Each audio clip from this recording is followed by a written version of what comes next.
وَلِلَّهِ الْأَسْمَاءُ الْحُسْنَى فَادْعُوهُ بِهَا وَذَرُوا الَّذِينَ يُلْحِدُونَ فِي أَسْمَائِهِ سَيُجْزَوْنَ مَا كَانُوا يَعْمَلُونَ۔ صدق اللہ العظیم۔ اور بہت اچھے نام اللہ ہی کے ہیں، تو اسے ان ناموں سے پکارو اور ان لوگوں کو چھوڑ دو جو اس کے ناموں میں حق سے دور ہوتے ہیں، ان قریب انہیں ان کے اعمال کا بدلہ دیا جائے گا۔ حضرت ابو ہریرہ رضی اللہ تعالیٰ عنہ سے روایت ہے کہ رسول اللہ صلی اللہ علیہ وسلم نے ارشاد فرمایا، بے شک اللہ کے 99 نام ہیں، یعنی 1 کم 100، جس نے انہیں یاد کر لیا جنت میں داخل ہوا۔ صحیح بخاری شریف۔ الصلاۃ والسلام علیک یا رسول اللہ وعلی آلک واصحابک یا نور اللہ صلی اللہ تعالی علیہ وسلم۔ تو اللہ عز و جل کے اسماء کے حوالے سے میں بتا دوں کہ اللہ کے نام کی بے شمار برکتیں ہیں، اور اللہ کے جو 99 نام ہیں ان میں سے ہر ایک نام مختلف پریشانیوں کے حل کے لیے ایک تعداد کے اندر، یعنی جو تعداد مقررہ کتب سے ثابت ہے، اگر اس کے مطابق اس نام کو پڑھا جائے، اس کا ورد کیا جائے، تو اللہ تعالیٰ اس کی جو بھی تمنا ہے اس تمنا کو پوری فرماتا ہے۔ آج میں آپ کے سامنے انشاءاللہ العظیم اللہ کے ناموں میں سے ایک نام ہے الرحمن۔ اس نام کے حوالے سے میں بتاؤں کہ اس کی برکتیں کیا ہیں، اور اس نام کو اگر کوئی شخص 786 بار 7 روز تک باوضو پڑھے، مرض سے صحت پائے، اور سوتے وقت 50 مرتبہ پڑھنے سے ہر ایک مضی سے محفوظ رہے گا، اور جو شخص 40 روز تک 1000 مرتبہ پڑھے تو اللہ تعالیٰ بے شمار نعمتیں اس کو عطا فرمائے گا۔ آپ ذرا سوچیں، اللہ عز و جل کو یا رحمان کہہ کر پکارنا کتنا اللہ کو پسند ہے، کہ اس نام کی برکتوں سے اللہ تعالیٰ بے شمار نعمتوں سے نوازتا ہے۔ کسی کے صبح کرنے کی سچویشن ایسی ہوتی ہے کہ وہ صبح کرتا ہے تو آج کے دور کے اعتبار سے سب سے پہلے موبائل اٹھاتا ہے اور میسج دیکھتا ہے۔ کس کا میسج؟ کچھ لوگ ہوتے ہیں جو صبح اٹھتے ہیں تو اٹھتے ہی بازو میں پڑے ہوئے نیوز پیپر کو اٹھاتے ہیں اور پڑھنا شروع کر دیتے ہیں۔ کچھ لوگ صبح کرتے ہیں، دیہاتوں کے رہنے والے، بیڑی سگریٹ تمباکو کے عادی، تو اٹھ کر کے پہلے سگریٹ پیتے نظر آتے ہیں، بیڑی پیتے نظر آتے ہیں۔ تو سب کی صبح کرنے کی مختلف عادتیں ہیں۔ اب ہم قرآن سے پوچھتے ہیں، اے قرآن تو بتا صبح کیسے؟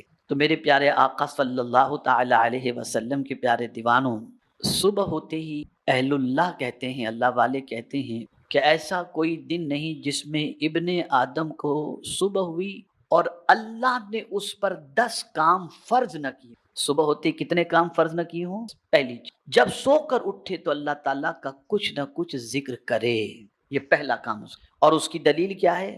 تو قرآن شریف کی یہ عادت، یہ آیت کریمہ، وَسَبِّحْ بِحَمْدِ رَبِّكَ حِينَ تَقُومُ، یعنی اے بندے جب تو صبح اٹھے تو اپنے رب کی حمد کے ساتھ تسبیح کر لے۔ یعنی صبح اٹھ تو اٹھتے ہی پہلے اپنے رب کی حمد کے ساتھ تسبیح کر، یعنی الحمدللہ، سبحان اللہ، اٹھتے ہی پہلے یہ کہے۔ نہ موبائل ڈھونڈ، نہ اخبار ڈھونڈ، نہ بیڑی ڈھونڈ، نہ سگریٹ ڈھونڈ، آنکھ کھلی جیسے ہی صبح ہوئی زبان پر پہلے الحمدللہ، سبحان اللہ یا سبحان اللہ و بحمدہ اپنی زبان سے کہو، یہ پہلا فرض۔ دوسرا، اب یہ بھی تفصیل طلب ہے، اس میں بھی اللہ عز و جل کے مختلف ارشادات ہیں، یا ایھا الذین آمنوا اذکروا اللہ ذکرا کثیرا وسبحوہ بکرۃ واصیلا۔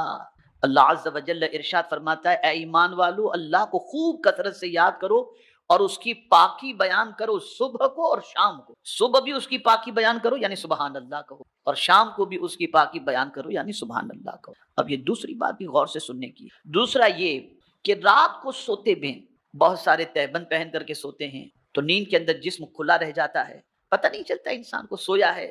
تو فرمایا گیا کہ صبح اٹھ کے پہلا کام جیسے ہی آنکھ کھلی اپنے کپڑوں کو درست کرو، یعنی جو سطر تمہارا کھل چکا تھا اس سطر کو پہلے ڈھانک دو۔ اور اس کی دلیل لائے، یا بنی آدم خذوا زینتکم عند کل مسجد، یعنی اے بندو اپنی زینت لیے رہو، یعنی کپڑے پہنے رہو، اور زینت کم سے کم وہ کپڑا ہے جو واجب الستر، یعنی اعضاء کو چھپا سکے۔ اس لیے کہ تمہیں صبح اٹھ کے نماز پڑھنی ہے نا، تو جب صبح فجر کی نماز تمہیں ادا کرنی ہے تو بغیر سطر چھپائے ہوئے یعنی پردہ پوشی کیے ہوئے سطر کو جو ہے جو کھل گیا تھا اسے چھپائے تو نماز نہیں ہوگی، تو پہلے اپنے کپڑے تم دھو. یہ دوسرا کام.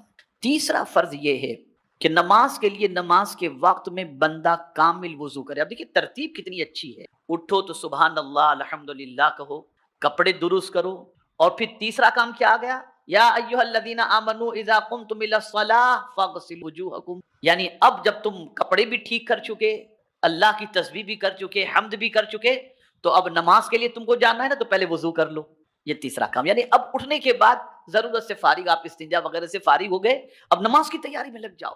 یعنی یہ ابتدا اٹھتے کام، یہ فکر سب سے پہلے ہونی چاہیے. چوتھا فرض، نماز کو نماز کے وقت میں کامل طریقے سے ادا کرو. یہ نہیں کہ فجر کی نماز جانے دو 10 بجے اٹھ کے پڑھنے والی پوزیشن، 11 بجے اٹھ کے پڑھنے والی پوزیشن نہیں. ان الصلاۃ کانت علی المؤمنین کتابا موقوتا. وضو ہو چکا، اب نماز وقت پر. یہ چوتھا فرض. پانچواں فرض یہ ہے کہ رزق کے بارے میں کیے ہوئے وعدے الہی پر پرامن رہے، یعنی مطمئن اور بے فکر. اس کی دلیل یہ ارشاد ربانی ہے کہ فرماتا ہے وما من دابۃ فی الارض الا علی اللہ. یعنی اب صبح اٹھ کے سوچے اب کیا ہوگا، کھانا ملے گا کہ نہیں، روزی ملے گی کہ نہیں، تو مطمئن ہو جائے. نماز بھی تو نے پڑھ لی بندے، وضو بھی تو نے کر لیا، اللہ کی تسبیح بھی تو نے کر لی، حمد بھی بجا لایا. اب جب تم ان چیزوں سے فارغ ہو چکے تو روزی کی زیادہ فکر مت کرنا، اس لیے کہ اللہ نے تیری روزی کا ذمہ لے لیا ہے. اور جب روزی کا ذمہ لے لیا تو میرے پیارے آقا صلی اللہ تعالی علیہ وسلم کے پیارے دیوانوں، اب اللہ کا نام لے کر کے تو نکل، بے فکر ہو کر نکل. اس نے وعدہ کیا ہے تو نکلے گا تجھے وہ روزی عطا فرما، اس لیے کہ اس نے تیرے رزق کا ذمہ. میرے پیارے آقا صلی اللہ تعالی علیہ وسلم کے پیارے دیوانوں، اب یہاں ایک چھوٹی سی بات درمیان میں عرض کر دوں. صبح کی نماز ہو یا کسی بھی وقت کی نماز، خود بھی اٹھو، اپنے اہل و عیال کو بھی اٹھاؤ. خود بھی نماز پڑھو، اپنے اہل و عیال کو بھی نماز کا حکم دو. وَأْمُرْ أَهْلَكَ بِالصَّلَاةِ وَاصْطَبِرْ عَلَيْهَا لَا نَسْأَلُكَ رِزْقًا نَحْنُ نَرْزُقُكَ. اپنے اہل و عیال کو نماز کا حکم دو اور خود بھی نماز پر قائم رہو. اللہ فرماتا ہے میں تم سے روزی نہیں مانگتا، میں تم کو رزق عطا کروں. میں تم تو رزق کے سلسلے میں صبح اٹھ کر مطمئن ہو جاؤ. اس پر ایک اور حدیث شریف میں دلیل کے طور پر لاؤں کہ آقا کریم صلی اللہ علیہ وسلم ارشاد فرماتے ہیں صبح کے وقت روزی کا فرشتہ روزی لے کر کے آتا ہے.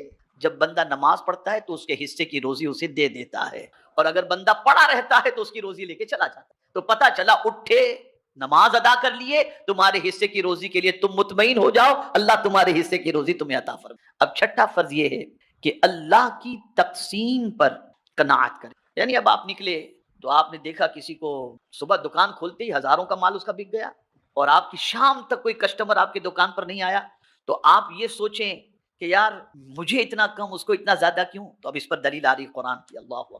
قرآن کہتا ہے نحن قسمنا بینہم معیشتہم فی الحیات الدنیا، یعنی ہم نے بندوں کے درمیان ان کی دنیاوی زندگی میں گزر بسر کی چیزیں بانٹ دی ہیں اپنی مشیت و حکمت سے، بعض کو بعض پر فضیلت دے. یعنی اللہ یہ فرماتا ہے مجھے معلوم ہے کس کو کتنا دینا، تو ہم نے تقسیم کر دیا ہے، اس کو اتنا دینا ہے، اس کو اتنا دینا ہے. تو تمہیں جتنا مل جائے تم اس پر قناعت کرو. اور اگر کوئی قناعت کرے تو کیا ہوتا ہے؟ تو آقا کریم صلی اللہ علیہ وسلم فرماتے ہیں من قنع جل ومن طمع ذل. جو قناعت اختیار کرتا ہے، یعنی جتنا میرے کریم تو نے عطا کیا تیرا شکر ہے، تو اللہ فرماتا ہے میں اسے عزت عطا کر دوں. اور جو لالچ میں لگا رہتا ہے سرکار فرماتے ہیں اللہ اسے ذلیل کر دے، اس کا پیٹ ہی نہیں بھرتا، اس کا پیٹ ہی نہیں. اور جو قناعت کرتا ہے نا، جو مل گیا اللہ کا شکر. اس کو میں ایک قرآن مقدس کی دوسری آیت کی روشنی میں بھی سمجھا سکتا ہوں. قناعت کو اگر سیکھنا ہے تو چونٹی اور پرندے سے سیکھو. نہ ان کا کوئی گھونسلہ ہوتا ہے، نہ اگلے دن کا اسٹاک ہوتا. اگلے دن کا کھانا، اگلے دن کا دانا کوئی پرین چرین چونٹی ایڈوانس کے اندر جمع کر کے نہیں رکھتی. لیکن جس دن مل گیا صبح نکلے بھوکے، شام کو پیٹ بھر کے پرندے لوٹ آتے ہیں اور اللہ کے دیے ہوئے رزق پر قناعت کرتے ہیں، مولا دوسرے دن پھر انہیں عطا فرما دیتا ہے، عطا فرما دیتا ہے. ساتواں فرض صبح اٹھ کر کے ہی جو وہ یہ ہے کہ اللہ پر بھروسہ کرے. کیا کرے؟ ہم کس پر بھروسہ کرتے ہیں؟ کسٹمر پر. ہم کس پر بھروسہ کرتے ہیں؟ سیٹ پر. اور قرآن کہتا ہے اللہ پر بھروسہ. بہت اہم بات عرض کر رہا ہوں، اگر اس نقطے کو آپ نے ذہن میں محفوظ کر لیا نا، تو میں یقین کے ساتھ کہتا ہوں آپ کے دل سے پوری زندگی جو ہے نا، اس کو یاد رکھیں گے تو پوری زندگی انشاءاللہ العظیم آپ ٹینشن فری ہو جائیں گے. ابھی کنونشن کے اندر مغرب کے بعد میرا بیان تھا مہاپلی میں نے وہاں ایک جملہ کہا تھا، وہی یہاں پر کہہ دیتا ہوں، اس کے بعد آیت کی طرف آتا ہوں. میں نے کنونشن میں ایک قول پیش کیا، راستہ ایک ہی تھا. راستہ بولیے بولیے، راستہ ایک ہی تھا، فرعون ڈوب گیا، موسیٰ علیہ السلام نکل گئے۔ راستہ ایک ہی تھا، فرعون ڈوب گیا، موسیٰ علیہ السلام نکل گئے۔ وجہ یہ ہے کہ فرعون کو راستے پر بھروسہ تھا، موسیٰ کو خدا پر بھروسہ تھا۔ سمجھے نا؟ فرعون کو کس پر بھروسہ تھا اور موسیٰ علیہ السلام کو یہ۔ اب ہم کسٹمر پر بھروسہ کرتے ہیں، یہ میرا کسٹمر چھوٹ گیا تو کیا ہوگا، ارے آہو بھگت میں لگ گئے اس کے پیچھے، چائے منگاؤ، سینڈوچ منگاؤ، کھانا منگاؤ، پانی منگاؤ، دانا منگاؤ، چل جاتا۔ اس نے فون کیا، میں نکلا ہوں، بس پہنچ رہا ہوں، راستے میں ایکسیڈنٹ ہوا، ختم معاملہ، فنش۔ آپ نے اس کے بھروسے پر کروڑوں کا، لاکھوں کا مال بنا کر کے رکھا، اب کیا کریں؟ تو آپ کا بھروسہ کسٹمر پر تھا۔ تو قرآن نے کتنی عظیم بات کہی ہے، اے بندے تو صبح جب نکل یا صبح کوئی کام کا ارادہ کر، کسی پر بھروسہ مت کر۔ بھروسہ کرنا ہے تو کس پر کر؟ وَتَوَكَّلَ عَلَى الْحَيِّ الَّذِي لَا يَمُوتُ، اس رب پر بھروسہ کر جو زندہ رہنے والا ہے، کبھی مرنے والا ہے ہی نہیں۔ انسان مر جائے گا، کسٹمر مر جائے گا، دنیا ختم ہو جائے گی، لیکن مولا کی ذات باقی رہنے والی ذات ہے، اس لیے بندے تو اس پر بھروسہ کر۔ یہ صبح ہوتے ہی کیا ہوگا، کیسے ہوگا، یہ صبح ہوتے ہی ہمارے اوپر اللہ عز و جل لازم کر رہا ہے کہ ہم اس پر بھروسہ کریں۔ وَتَوَكَّلَ عَلَى الْحَيِّ الَّذِي لَا يَمُوتُ۔ اب آئیے 8ویں چیز کی طرف، بندہ اللہ کے احکام پر عمل کرنے کے سلسلے میں صبر کرے۔ صبر کے معنی کیا ہوتا ہے؟ جماؤ، جم جائے کہ مجھے اللہ کے اس حکم پر عمل کرنا ہی کرنا ہے۔ عام طور پر بندہ سوچتا ہے کہ جھوٹ بولوں گا تو دھندا چلے گا، یار اگر تھوڑا سا یوں بول دوں گا تو کام چل جائے گا، اور وہیں اللہ کے حکم سے بندہ پھسل جاتا ہے، بجاوری نہیں۔ لیکن قرآن کہتا ہے فَاصْبِرْ لِحُکْمِ رَبِّکَ، یعنی اے بندے اپنے رب کے حکم کی تعمیل کے لیے برداشت کر، یعنی بندے تو برداشت کر لے، نہیں مجھے تو میرے رب کے حکم پر ہی عمل کرنا ہے، ختم ہو گئی بات، ملنا ہوگا اتنا ملے گا، دینے والی ذات اللہ کی ہے، میں کیوں جھوٹ بول کر کے اپنی آخرت کو برباد کروں؟ جم جاؤ اس کے اوپر، یہ تمہارے اوپر فرض ہے، اٹھتے ہی فرض بن جاتا ہے۔ اس لیے کہ اللہ کے حکم پر عمل کرنے سے اگر کوئی روکتا ہے تو وہ شیطان روکتا اور وہ نفس روکتا ہے۔ تو صبح ہوتے ہی مائنڈ یہ سیٹ کر لینا چاہیے کہ مجھے اپنے رب کے حکم پر صبر کرنا ہے اور اس پر جمے رہنا ہے۔ یہ 8واں فرض۔ 9واں فرض، کیا ترتیب فقیہ ابو اللیث سمرقندی رحمۃ اللہ تعالی علیہ نے دی ہے، واللہ میں کہتا ہوں کہ ان کی عظمتوں پر قربان، کہ اتنا اسٹیپ بائی اسٹیپ انہوں نے قرآن کی آیت کی روشنی سے سمجھایا ہے کہ بندہ اگر صبح اس حال میں کر لے تو اس کی صبح بھی اچھی، اس کی شام بھی اچھی، اس کی زندگی بھی اچھی، اس کی موت بھی اچھی۔ اب دیکھیں 9واں فرض کیا بتاتے ہیں، اللہ تعالیٰ کی دی ہوئی نعمتوں پر اس کا شکر ادا کرے، یعنی نعمت کی قدر کرے، ناقدری نہ کرے۔ دلیل اس کی یہ آیت کریمہ ہے، فرماتا ہے وَاشْكُرُوا نِعْمَةَ اللَّهِ ان کنتم ایاہ تعبدون، یعنی اے بندو اللہ کی سب نعمتوں کو یاد کرو، دھیان میں لاؤ، اگر تم تنہا اس کی عبادت کرتے ہو، اگر تم تنہا اسی کی عبادت کرتے ہو۔ اور سب سے پہلی نعمت بعد وجود و حیات تندرستی ہے، اور سب سے عظیم ترین نعمت دین اسلام ہے، یعنی اللہ نے تمہیں صبح اس حال میں عطا فرمائی کہ تم تندرست ہو، تو اللہ کا شکر ادا۔ اے کریم تیرا کروڑوں احسان کہ ہمیں تندرست رکھا، اور پھر اسی کے ساتھ تمہیں اللہ نے روزی عطا فرمائی، تو اس نعمت کی ناقدری مت کرنا کہ پیسہ آیا تو عیاشی میں اڑا کے آ جاؤ، ناقدری مت کرنا، اس کا شکر ادا کرو۔ شکر کرنے کا مطلب یہ نہیں کہ صرف الحمدللہ کہہ دو یا سد شکر بجا لاؤ، یہ تو ہے ہی شکر کا ایک طریقہ، اور شکر کا ایک طریقہ یہ ہے کہ اللہ نے جو نعمت عطا فرمائی ہے اس نعمت کو اس کے ارشاد کے خلاف عمل نہ کرنا اور اس کا استعمال نہ کرنا، یہ بھی اللہ کی نعمت کی قدر ہے اور اللہ کی نعمت کی شکر ہے، اللہ کی نعمت کا شکر۔ اور پھر آپ نے کما لیا، اب پیسہ کریں کیا؟ اللہ نے آپ کو روزی بھی عطا فرمائی، صحت بھی عطا فرمائی، اللہ کے حکم پر آپ جمے بھی رہے، آپ نے تسبیح بھی کی، آپ نے تحمید بھی کی، اب کیا کریں؟ تو آپ نے یہ روحانی غذاؤں کا تو اہتمام کر لیا، اب بھوک بھی تو لگی ہوگی نا۔ تو اب 10واں فرض قرآن کہتا ہے کلوا من طیبات ما رزقناکم، پاکیزہ چیزوں میں سے کھاؤ جو ہم نے تم کو روزی عطا فرمائی ہے، یعنی اب تم کو مال ملا تو جو آیا وہ مت کھا لینا، پاکیزہ چیزیں، اس لیے کہ روزی ہم نے دی ہے، زندگی ہم نے دی ہے، تندرستی ہم نے دی ہے، مال ہم نے دیا ہے۔ جب سب کچھ ہم نے دیا تو ہماری تسبیح بھی کرو، ہماری عبادت بھی کرو، اور ہمارے دیے ہوئے مال میں سے حلال چیز کھایا کرو، ناجائز چیز قطعی طور پر نہ کھایا کرو۔ یہ 10 فرض تھے قرآن کی روشنی میں جو میں نے آپ کے سامنے پیش کیے، جو صبح اٹھتے ہی ہر مسلمان کو اس کا خاص طور پر خیال کرنا چاہیے۔ میرے پیارے آقا صلی اللہ تعالی علیہ وسلم کے پیارے دیوانوں، صبح کو اٹھنے والوں کے لیے نیتوں کے مطابق حصے ہوتے ہیں۔ جیسی نیت، صبح اگر کوئی بندہ اٹھے نا تو اس کو جو ملتا ہے اس کی نوعیت کے حساب سے ملتا ہے. اللہ اکبر. فرمایا گیا کہ لوگ 3 صنفوں پر صبح کرتے ہیں، 3 عادتوں پر.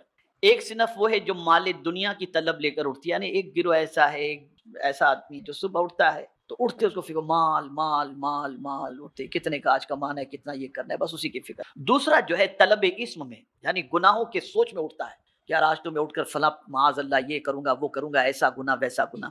اور تیسرا وہ ہے جو طلب طریق میں اٹھتا ہے، دین کے راستے پر چلنے، سیدھے راستے پر چلنے کی نیت سے اٹھتا ہے. اب سنیے کیا فرمایا گیا. وہ شخص جسے صبح ہوئی ہے مال کی طلب، یعنی مال فضول اور مزید کی حرص میں، تو وہ اپنے رزق سے زیادہ نہیں کھائے گا. جس نے صبح کی نا مال مال مال مال، تو ملے گا اتنا ہی جتنا اس کو اللہ نے دینا ہے، اس سے زیادہ تو اس کو ملنا نہیں ہے. لیکن وہ حرص کی وجہ سے، وہ لالچ کی وجہ سے، زیادہ کی طلب کی وجہ سے اسے ہوگا کیا؟ تو اللہ اکبر. میرے پیارے آقا صلی اللہ تعالی علیہ وسلم کے پیارے دیوانوں، 1000 کمالے زیادہ سے زیادہ اس کو مل جائے پھر بھی اس صبر نہیں ملے گا، سکون نہیں. جس شخص نے صبح اس حال میں کی کہ مال کی کثرت کی طلب میں اس نے صبح کی، کثرت کی طلب میں اس نے صبح کی، لالچ کی طلب میں اس نے صبح کی، نہ اللہ کا ذکر کیا، نہ تسبیح کی، نہ تحمید کی، نہ نماز پڑھی، نہ کچھ کیا، کچھ بھی نہیں کیا. مال مال مال، بس اسی ٹینشن میں سب اٹھا اور سب اسی میں لگا رہا، تو اس کو سکون کی دولت نصیب نہیں ہو. اور اسی طریقے سے وہ شخص جس نے صبح کی اس حال میں کہ یار اٹھ کر کے تو فلاں گناہ کے لیے جانا ہے، فلاں بدکاری کے لیے، فلاں برائی کے لیے، تو فرمایا گیا اسے رسوائی اور ذلت کے علاوہ کچھ نہیں ملے. اسے ذلت ملے گی، اسے رسوائی ملے گی. اور وہ شخص جس نے صبح اس حال میں کی کہ وہ سیدھے راستے پر چلنے کی نیت سے صبح کی کہ مولا آج میں تیرے بتائے ہوئے راستے ہی پر چلوں گا، تو فرمایا گیا اسے روزی بھی ملے گی، سکون بھی ملے گا، اور عزت بھی اللہ عطا فرمائے. روزی بھی ملے گی، سکون بھی ملے گا، اور عزت بھی اللہ تعالی عطا فرمائے گا. تو میرے پیارے آقا صلی اللہ تعالی علیہ وسلم کے پیارے دیوانوں، عرض کرنے کا منشا یہ ہے کہ صبح اس حال کے اندر کریں کہ اللہ عز و جل کی اطاعت کا جذبہ ہو، تحمید و تقدیس ہو، تسبیح و تحلیل ہو، اور اٹھتے ہی بیڑی، موبائل، سگریٹ، یہ وہ اس کی فکر قطعی طور پر نہ کریں. جیسے آنکھ کھلی الحمدللہ سبحان اللہ الحمدللہ الذی احیانا بعد ما اماتنا والیہ النشور سبحان اللہ وبحمدہ. اب یہاں آپ کو سرکار صلی اللہ علیہ وسلم کی سنت بتا دوں کہ بہت سارے بہت سوتے ہیں لیکن اٹھتے ہیں جیسے ہی ہو جائے. پھر ابھی بھی میں دیکھ رہا ہوں اجتماع کے اندر کچھ لوگ ہیں جو یہاں تک کھا کر کے آتے ہیں ڈھیلے ڈھالے پڑے ہوتے ہیں ایسے ہی بالکل مردے کی طرح. ایسے ہی کچھ لوگ پوری نیند کر کے صبح اٹھتے ہیں پھر بھی ان کی جان میں جان نہیں ہوتی، نہ ہل پاتے نہ چل پاتے ہیں. 10 گھنٹے سو کر اٹھتے ہیں پھر بھی غنودگی تاری رہتی ہے. تو آقا کریم صلی اللہ علیہ وسلم نے ایک نسخہ عطا کہ اگر تم چاہتے ہو کہ اٹھنے کے بعد تم فریش ہو جاؤ، اٹھنے کے بعد تم فریش ہو جاؤ، تو اٹھتے ہی اللہ کی تسبیح و تحمید کے بعد کیا کرنا ہے؟ اپنی آنکھوں کو ایسے مسلنا ہے. آپ کو بتا دوں تاکہ آپ اپنی آنکھوں کو ایسے مسلنا ہے، یا ایسے 2-3 مرتبہ کریں، فریش ہو جائیں گے آپ انشاءاللہ.